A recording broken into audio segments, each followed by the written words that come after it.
Excellence Martin Fayoulou, candidat numéro 4, soldat du peuple. Martin Fayoulou, notre président. Espoir du peuple. Biso, Tolanda seye, to vote seye.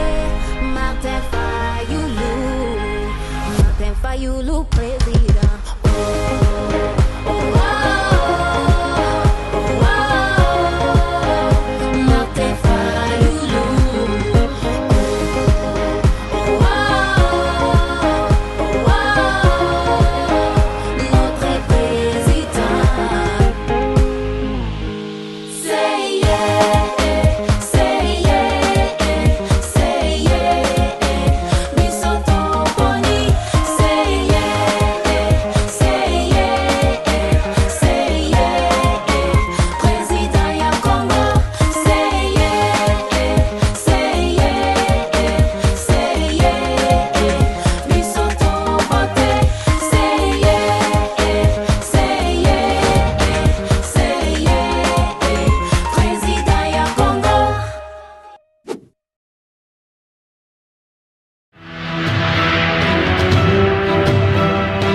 Journaliste, et bibino nyonso ba peuple congolais bozelaki bokati ya cour soki akokata makambo nini tomoni déjà cour akataki na mikolo uti koleka bapublie bongo mwana mboka Félix Antoine Tshilombo président de la République awa tozozela le 24 aye aprete serment itaki bino ba peuple congolais obo bandaki koloba seni alobi mabe tozozela cour esi akati makambo nini bino ba peuple congolais boko koloba. Merci mwana mboka, il faut d'abord na yebisa yo na préciser yo que Congolais mokote lokola ngai lokola Martin Fayoulou lokola ba Congolais nyonso oyo baza ko souffrir babanayi cause la cour constitutionnelle lesquels ou laquelle plutôt.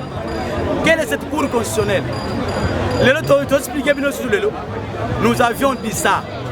Tshilombo, les 3 chaînes de commandement, il y avait élection à placer ses frères de Machimuneno. Nous avons dit ça. Et le président élu, Martin Fayoulou, a l'hérité qui va congolais, a l'hérité qui va ninga va congolais, Moussou, on va dire le candidat.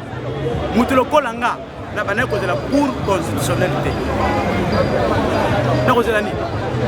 Les pays, la cour constitutionnelle, la CENI, les institutions du Congo aujourd'hui, est kassaïnisé, tribalisé, loubanisé, igno-sacrisé. Et puis, sur le Congolais, nous avons quel bénéfice, quel gain. Félix, élection, oyo, bien vous avez une élection, vous avez une élection, et vous avez une élection, vous avez une machine.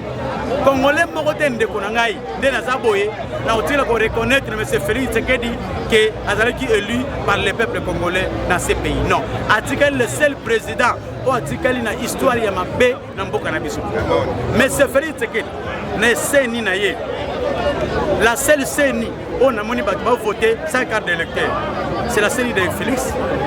Balobi, aux la carte d'électeur, aux la carte d'électeur, à taille longue, on a été Yaganango. Mais Balobi, il y a espère, Kadima espère en matière d'élection. Martin Fayoulou a dit ceci. Kadima a été recruté comme expert en tricherie. Il est expert en tricherie. À ça, ça élection WAP. Oh, il y aura la seule élection malam. Bon, merci. S'il est expert, la première expérience, il y a Kadima. Et il y a un enrôlement, la qualité, il y a carte de l'électeur. Un expert, à Bessi Pirate, il y a une carte de l'électeur. D'accord. Ce n'est pas d'abord la machine, c'est le papier. La machine ne crée rien. C'est Kadima qui a acheté un mauvais papier. A son papier n'a moins cher. A son papier n'a pris moins assez. Vous comprenez? C'est-à-dire, mais c'est Kadima a son papier à ma baie pour nous coloquer à sa sélection à ma baie. Donc, à l'expert en vol, à l'expert en tricherie et azali expert na buzoba yango lelo buzoba ngo et mon ami biso tozali cour constitutionnelle te pour cour constitutionnelle kasaye seni kasaye justice kasaye finance kasaye banque centrale kasaye intérieur kasaye to banay ko zelele côté tout a été tribalisé et lelo bomoni bino moko ba machine à voter et kabonaki na ba opposition te et kabonaki partout na ba union sacrée précisément ba Félix Tshisekedi Tshilombo ne ba musique président biso te to yebi yango te to yebi Félix te Félix a été nommé par Nanga, par Joseph Kabila et le lot a continuité Nango aye a nommé Bandeko Naye, à la question de Nanga nommé pour nommer. Tant pis mais bien de reconnaître Félix Tshisekedi comme président de la République na Congo par commencer par moi. N'a pas dimana souffrir pendant 5 à 10 ans mais Congo besoin consommer. Le lot qui a lobby attendu le beau qu'on aille par opposants nyonso oya kozana pour ça travailler naye ensemble. Pourquoi pas beaucoup qui idée opposant nango boyo ko pousser na pembe na été beau pesa mwana mboka. Merci Ndeko. Baïdé bandaka va proposer kango afa bokende musala. Bazo sala société au bandiko sangana ndeli to travailler la société wana. Tango tozo kende ba élection nani ayoko kite Martin Fayulu avec Félix to vanda mesa moko to tala ndeli to sala ba élection mala. Papa conseil Fayulu PCC. Félix béton. Ça va lobby. To yo ki Fayulu lobby yo crier béton, y a pas béton. Les lots, après avoir triché, nommé Abeng Sabato Manganga Mayel, Baya Simanaye, Bapé Saye Mayel. On ne sait pas Congolais, Baza Dip, mais il y a des Congolais au Baza inconscience. Mais tous les Congolais moko, Oya Binakate, Oyo Akenaka gauche droite, ce qui a tué non et Tikali. Papa opposant ça na muta pouvoir.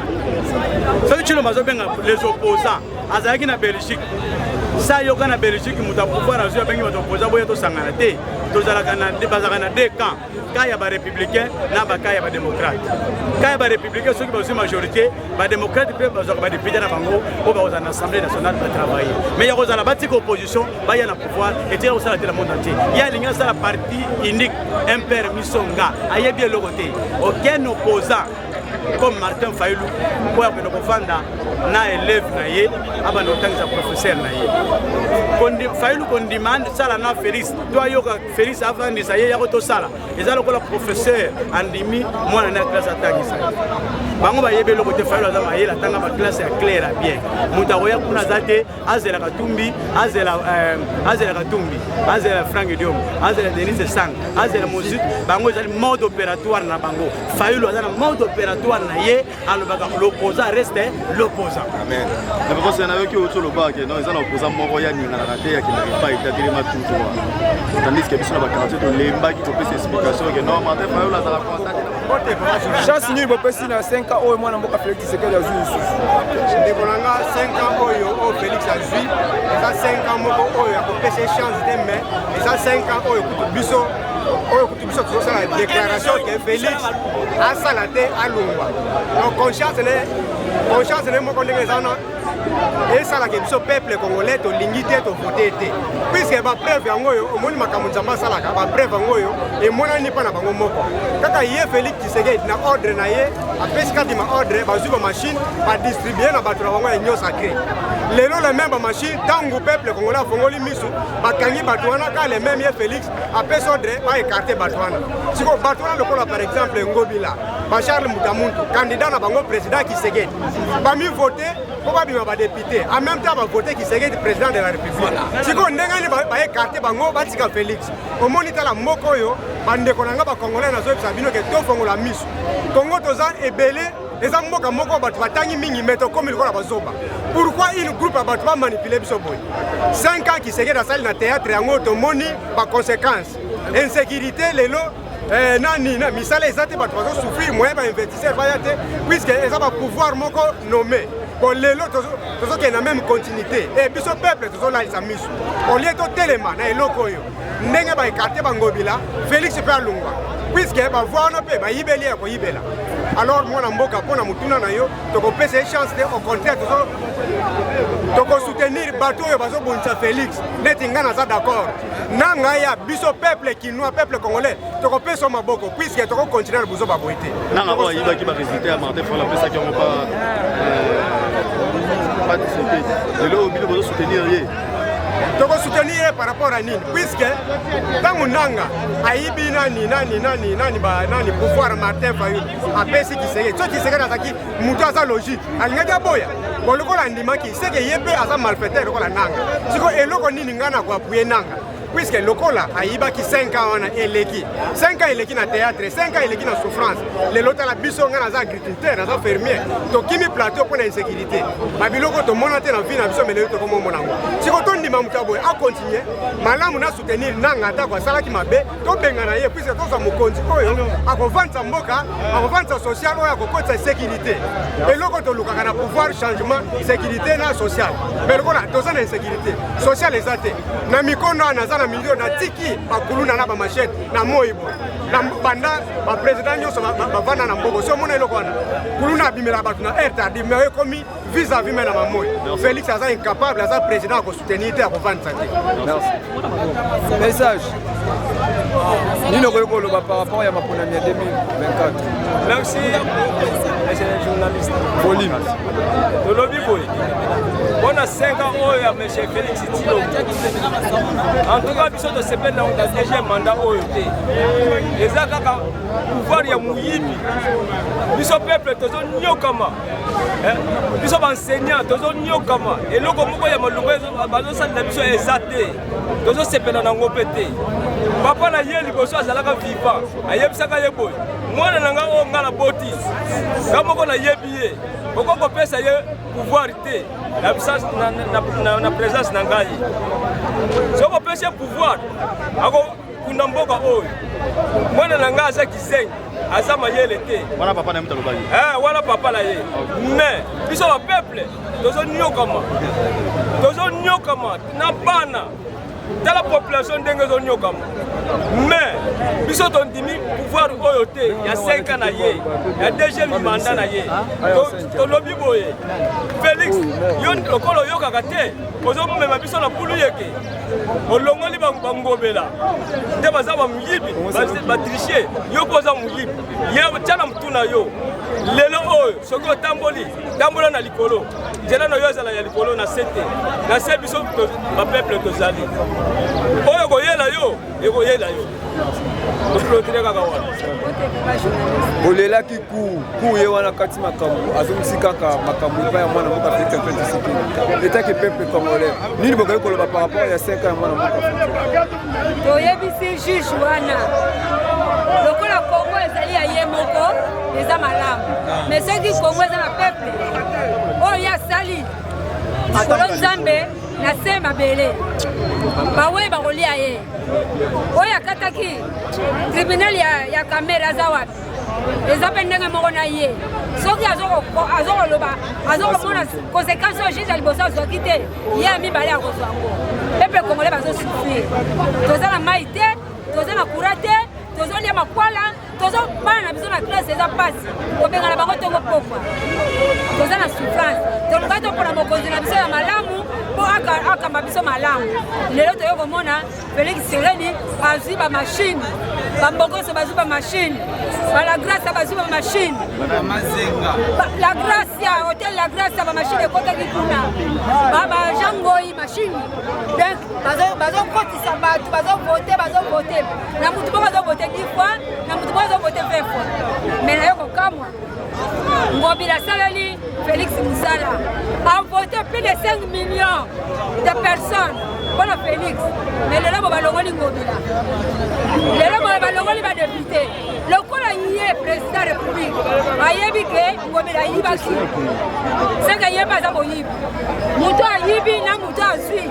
Bango so baze ndoko moko. Ngobila yibelaki ye. Le kola ya longoli Ngobila. Yebel fa longwa. Yebel fa kende. Kurwana batwala batanga te batela baliaka bamwa soki mituna bango ezalaki balamu bakoka kotrashango bongo te po bamona bapreuve ezali bamashine ezali toboyi tolobaki élection ezala nile mais lokola bango baza baluba félix aza moluba yango na baprogramme ye mais tosengi merci atambola likolo na se akita te na se biso bapeuple tozali na likolo nde ya kumbaka kaka mais suka nango mabeleke bia ye jino balinga komisa mboka oyo privé ya ye moko mboka bato ebele mboka oyo bata komisa ngo privé asa na makambo na ye moko bando ozela ku oku bazokata bato balinga kofuna kuna mais ku tokaka boye date atiaki ya komite mbala mongo ale abwaki alekisi fati atobaki le 20 akosala akopete mais le 20 combien le 24 bokanga date ya lelo ekoma le 24 lokola aza tete aliaka mbwa bongo wana soki bouge bien so olele sikuki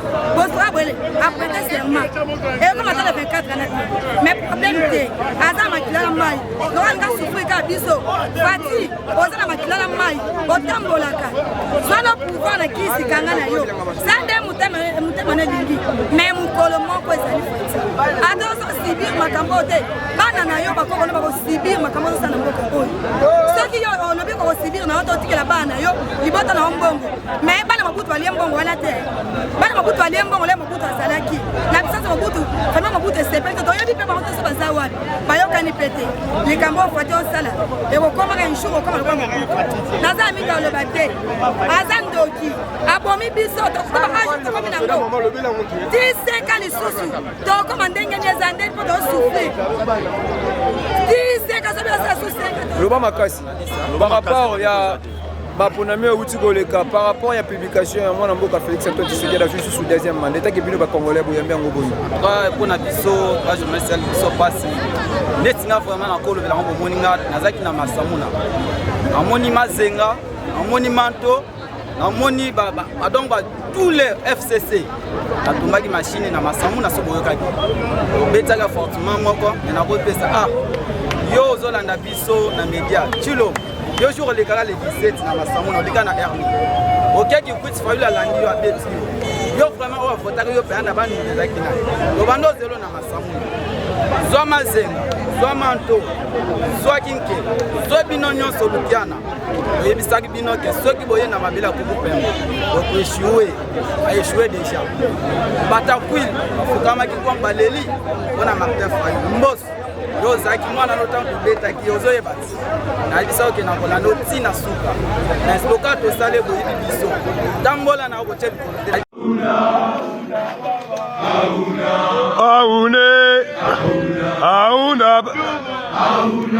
Tshisekedi Chilombo yaka kotala Oshina Rambo azo formé sergent auna baba auna baba Tshisekedi Chilombo. Votons tous Martin Fayoulou, candidat numéro 4, soldat du peuple. Martin Fayoulou, notre président. L'espoir du peuple. Biso, Tolanda seye, to vote seye. Martin Fayoulou, président.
maka ndenge botelemaka wana botela kotiaka banalise eloko na koloba ya suka a ma qualité ya communicateur ya lamuka précisément SID résistant que je suis nandimi passe nandimi souffrance on a komona pendant 5 ans soi-disant eza souffrance pe mulu bakomona eza souffrance baswahili pe bakosebir eza souffrance bakongo bakosouffrir ezali souffrance bato nyonso bakomona eozala yanga pamba te mais biso tolobi devant cette souffrance mboka Congo tokoreconnaître te monsieur Tshilombo azala président de la République na mboka oyo namona te na bible ke nzambe atindela bato prophète to atindela bato moto asouffrir bango moto nyonso nzambe atindelaka bato nzambe atindaka moto moko mpo asepelisa bato nyo akotinda bato mibale te